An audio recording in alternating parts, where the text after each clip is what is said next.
गुरुदेव भगवान, आपके चरण कमलों में कोटि कोटि वंदन।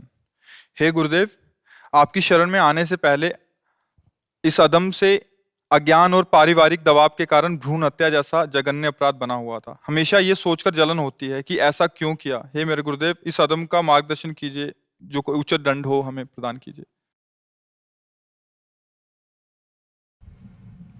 भगवान ही सबको क्षमा करते हैं। हम सब अज्ञानी जीव हैं, कहीं ना कहीं हमसे गलतियां होती ही रहती हैं। जब तक अज्ञान की स्थिति रहती तब तक होती है। सोचो वही बालक आपके आंगन में खेलता हो, कोई एक थप्पड़ मारे तो आपको बर्दाश्त नहीं होगा, और उसी बालक के गर्भ में हत्या कर दी। हम तो अपराध की बात पीछे, हृदय कितना कठोर है। वो बालक जो हमारे केवल उदर में हमसे पोषित हो रहा है, मतलब हमारे तो अंदर बहुत इस बात का कष्ट होता है।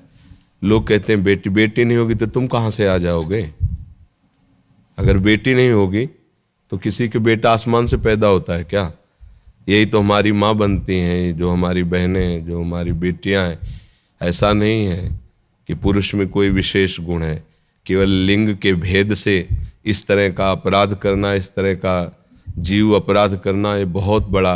अब जैसे कोई कह देता है कि हमारा बेटा गर्भ में ही देखा अमुक रोग से ग्रसित है, तो तुम उसकी सेवा करो, प्रकट होने दो। उसको नष्ट करने का अधिकार तो नहीं।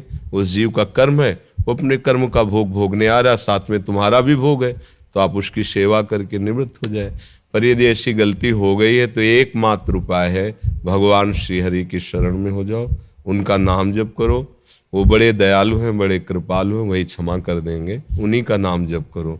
उन्हीं के नाम जप से, नाम कीर्तन, नाम जप ऐसी महान सामर्थ्य है, वो सब पापों का नाश कर देती है।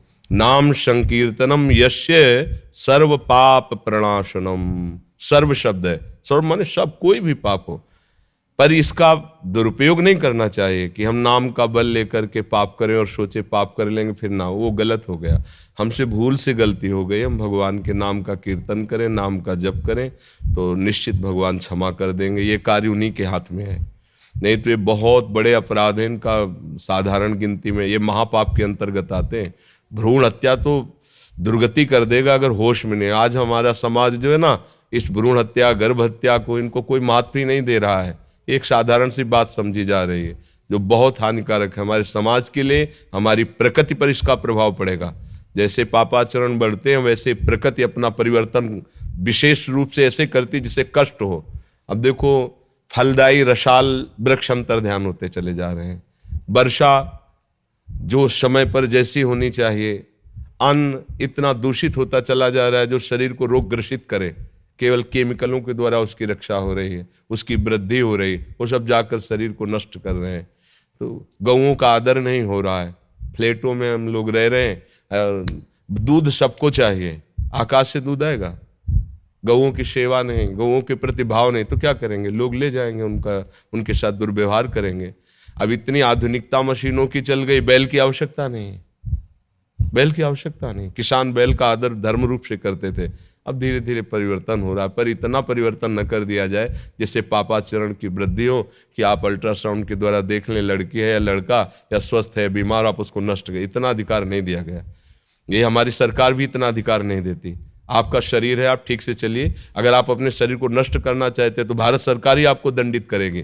फिर अलबेली सरकार जो है, अखिल कुट ब्रह्मांडों के स्वामी, उनका विधान। तो इसलिए बहुत सावधान रहो। गलती हो गई, प्रभु से क्षमा याचना करो और नाम कीर्तन करो, नाम जप करो, दोबारा गलती ना हो। ये बहुत बड़ा पाप है, साधारण पापों में नहीं है जी।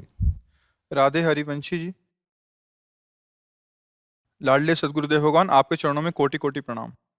सदगुरुदेव भगवान, स्वयं में 2 दिन पहले अत्यधिक क्रोध की वृत्ति देखी। क्रोध को निरंतर नहीं कर पाए और एक ब्रिजवासी सखी को अपशब्द बोल दिए। तब से महाराज जी अशांति छा गई। आत्मा एक पल भी चैन नहीं लेने दे रही। मुझसे गुरु क्रोध क्यों आता है? हम उसकी जड़ पर पहुंचे तो फिर हम क्रोध का शमन कर सकते हैं। क्रोध क्यों आता है? या हम तो दूसरों में दोष दर्शन करते हैं तब क्रोध आता है, और या हमारी कामना के प्रतिकूल कोई चले तो क्रोध आता है। क्रोध की मूल जड़ क्या है? कामना। कामा संजायते क्रोधा, क्रोधा स्मृति विभ्रमः, स्मृति भ्रंशात् बुद्धिनाशो, बुद्धिनाशात् प्रणश्यति। जब आप कामना करते हैं कि आदमी हमारे अनुकूल चले, वो अनुकूल नहीं चलता है तो हमें क्रोध आता है, या फिर हमें अहंकार होता है, दूसरों पर हम दोष देखते हैं तब क्रोध आता है। तो हमें लगता है दोनों बातें हमारे अज्ञान के कारण हैं, हमें क्रोध नहीं करना चाहिए। ये जैसे बच्चों पर क्रोध किया जाता है, या शिक्षक विद्यार्थियों पर क्रोध करता है, या गुरुजन अपने परिवार पर, वो क्रोध नहीं होता, ये करना ही चाहिए, क्योंकि ये शासन प्रवृत्ति से वो अज्ञान से युक्त जो क्रियाएं हैं उनको रोका जा सकता है। यदि शासन का भय ना हो, धर्म का भय ना हो, तो भ्रष्टाचार बढ़ जाए। तो हमारे शासन विभाग में, हमारे धर्म विभाग में आवेश की जरूरत है। अगर आवेश नहीं रहेगा तो साधारण प्राणी भी मनमानी आचरण करेगा। इसलिए क्रोध वो होता है जब हम अहंकार करके किसी पर दोषारोपण करते हैं, या अपनी कामना की पूर्ति में बाधा पड़ने पर उससे हम दंडित करना चाहते हैं, तो क्रोध नहीं करना चाहिए, आवेश तो होना चाहिए। भगवद आवेश, धर्मावेश और शासन का आवेश। मान लो अधिकार पद पर है और देखा जा रहा है अधर्म आचरण कर रहा है, तो विनय नहीं करना चाहिए, वहाँ विनय की जरूरत नहीं है। ठीक है, सब रूपों में भगवान है, पर आपने अधर्म का आचरण किया है, इसलिए हम कठोरता का व्यवहार करते हुए आपको पवित्र करेंगे।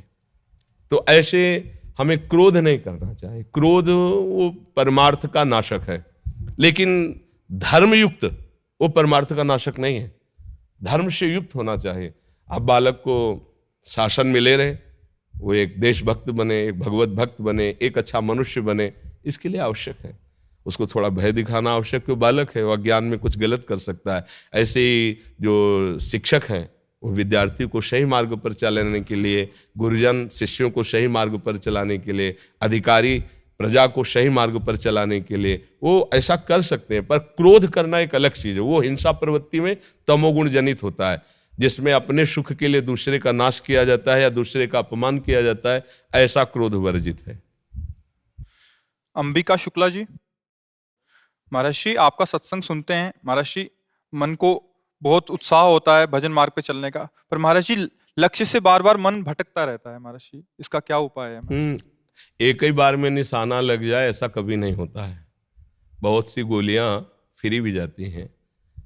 तो अगर वो निशाने का अभ्यास करता रहे तो एक दिन निशाने पे लग जाएगा। ऐसे हमारा लक्ष्य है भगवत चिंतन, पूर्वाभ्यास वश मन हमारा विषयों में जाता है, तो जहां जहां विषय में जाए उसको हटाकर कम से कम इतना तो तुम जानने लगे कि मेरा मन विषयों में जा रहा है, लक्ष्य से हट गया। कितने ऐसे लोग हैं जिनको पता ही नहीं है, इतने तदात्म मन में है कि जो मन कह रहा है वही कह रहे हैं। कम से कम आप इतने सावधान तो हो चुके हैं कि आपको पता है मेरा मन लक्ष्य से हट रहा है, बस और सावधान हो जाइए। जहां जाए उसको हटा करके प्रभु में लगाओ, या जहां जाए वही प्रभु को देखो, भावना करो। जब ये सृष्टि नहीं थी तब केवल प्रभु श्री हरि थे, जब ये सृष्टि नहीं रहेगी तो केवल प्रभु श्री हरि रहेंगे। तो बीच में जो कुछ भी है वो सब श्री हरि ही है, केवल हम अज्ञान के कारण नहीं जान रहे। अज्ञान हमारा जिस दिन नष्ट होगा तो ये दिखाई देगा, केवल प्रभु है। मत्तः परतरम नान्यत किंचिदस्ति धनंजय, ये बात इतनी जोर की है, हम कैसे, ये जीवन मुक्त कर देगी। समस्त दुखों से निपटने का एकमात्र उपाय, तुम समस्त चराचर जीवों में भगवान को देखना शुरू कर दो। बहुत बड़ी बात है ये। हमारा क्रोध, हमारा काम, हमारा लोभ, हमारा मोह, मद मत्सर कुछ नहीं बिगाड़ सकता, क्योंकि हम जहां देखेंगे अपने प्रीतम तो उनसे काम भावना होगी क्या, उन पर गुस्सा, अपने प्यारे से गुस्सा होगी क्या, प्यारे के रूप, प्यारे के नाम, प्यारे की लीला से बढ़कर कोई लाभ होगा क्या? तो जहां जहां मन जाए वहां से हटा करके अपने प्रभु में लगाओ, या जहां जहां मन जाए वहीं प्रभु की भावना करो, ठीक हो जाएगा। और उबना नहीं चाहिए। बहुत जन्मों का अभ्यासी मन संसार में जाएगा, पर उसको हम अगर 1% भी लगा पा रहे हैं तो हम उस पर जीत प्राप्त कर लेंगे। 99% हारे हुए हैं, 1% लगने लगा तो करोड़ों अरबों जन्म का अभ्यासी मन हम 1% संभाल पाए, अब हमें कोई दिक्कत की बात नहीं। अब 99% हम जीत जाएंगे, क्योंकि हमने जीत की तरफ कदम रख दिया है। हम पकड़ रहे हैं कि हमारा मन विषयों में जा रहा है। घबराना मत, नाम जप और बढ़ाओ, बस गंदा भोजन नहीं, गंदा नशा नहीं, गंदे लोगों का संग नहीं, तो फिर आप मन पर विजय प्राप्त कर सकते नहीं। है बहुत बली, उपदेश भले का चाहे जैसे करे, पर ये मन के अनुसार ही चलना होगा। और जो कोई इस मन को चेला बना लिया वही महात्मा बन गया, वही असली भगवान का प्यारा हुआ, जिसने मन को बस मन मार्या तन वश में कीन्हा, हुआ भरम सब दूर, बाहर से कछ दिखत नाई, अंदर चमके नूर। आपो त्याग जगत में बैठे नहीं किसी से काम, उनमें तू कछु अंतर नहीं, संत कहो चाहे राम। भगवान का चिंतन करते करते भगवत स्वरूप हो गए, इतनी सार बात है। हम विषय चिंतन करते करते इतने गिर गए हैं कि हम कहने लगते हैं हम इस विषय के बिना नहीं रह सकते, इस वस्तु के बिना नहीं रह सकते, इस व्यसन के बिना नहीं रह सकते। अरे भगवान का विनाशी अंश, तू कहां भ्रमित हो गया? छोटी छोटी विषय वृत्तियों में, छोटी छोटी कामनाओं में भ्रमित होकर हम कहां पहुंच गए। इसलिए घबराने की जरूरत नहीं। नियम पूर्वक भजन करो, निष्ठा पूर्वक भजन करो और मन पर दृष्टि रखो, और जो वो आपको प्रेरणा करे उसे शास्त्र से मिलाओ। ठीक है कि नहीं? अगर गलत है तो उसके विरोध में हो जाओ, ठीक है तो आप चल दो, कोई परेशानी नहीं।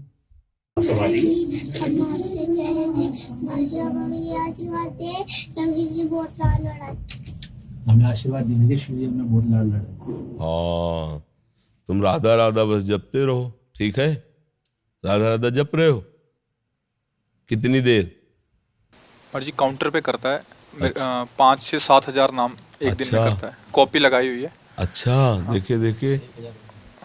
अच्छा, अभी सुबह से 1000 हो गया, शाम तक 5000 7,000। कल के 10,000 मतलब 10,000। 10,000। चिंता मत करो, तुम्हें श्री जी ने पहले ही स्वीकार कर रखा है, इसीलिए तुम इस मार्ग में चल रहे हो। ये माला हमने शिव जी की कृपा से बनाई है। ये वाली नहीं, ये वाले, ये साइड वाली। दो ही तो पहने यार। नहीं महाराज जी, नीचे वाला माता पिता ने बनाया, वो पूरा इसने खुद बनाया है। लड़ी है जो इसकी। अच्छा, ये शिव जी की कृपा से। तो कितना सावधान है, कह रहा श्री जी की कृपा से। बहुत ज्यादा सावधान है। अभी छोटी सी श्री जी विराजमान किया है, उसी को भोग, छोटे छोटे चवर हैं, वो छोटे छोटे हारमोनियम है, और रोज भोग लगा के खुद ही भोग लगा के पाते हैं। बड़ी कृपा है। 2:30 बजे आ जाता है महाराज जी सेवा में, कह रहा 1 घंटा तो सेवा करूंगा राधा के लिए कुछ। हम पे भी कृपा करते रहना। कृपा करोगे हम पे? श्री जी की कृपा से हाँ कर देना, हम पे भी कृपा कर दे। तो तुम गुरु हुए कि हम गुरु हुए? तो फिर गुरु के ऊपर कृपा करोगे? बताओ, गुरु की कृपा तो चाह ही जाती है यार। अब बताओ, तुम फंस गए गुरु। पर श्री जी के बल से अपने गुरु को भी आशीर्वाद दिया जाता है। अपने लोग देते हैं ना, चिरजीवो तारानंदन, श्री जी को भी आशीर्वाद देते हैं। लाडली जो थारो अविचल रहो जो सुहाग, श्री जी के बल से श्री जी को आशीर्वाद देते हैं। हमने राधा सुधानी देखे, वो भी तो बहुत सारे कर लिए। अच्छा, एक श्लोक सुना दो तुम। ऐसा कदापि नहीं, वो तो सुना चुके हो। कौन सा? ब्रह्मेश्वरादि सुना दो। अच्छा सुनाओ। यो ब्रह्मरुद्र शुकना रदभीष्वमुख्यै लालशितो सहसा पुरुषस्ततसि सत्यो वशीकरणचु मनन्न सत्यं तमराधिका चररे नुमान स्मरण मनुस्मरण। हाँ चलो, धीरे धीरे ठीक हो जाए। प्रमोदर निसार जंग पीयूष वीचिनिचयैरभिषेचयन्ते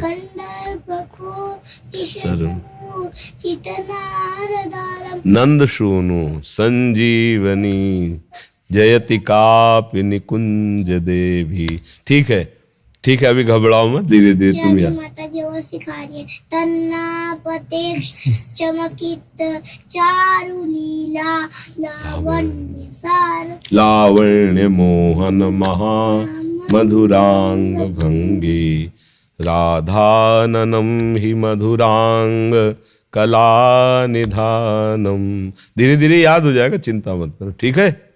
श्री हरिवंश।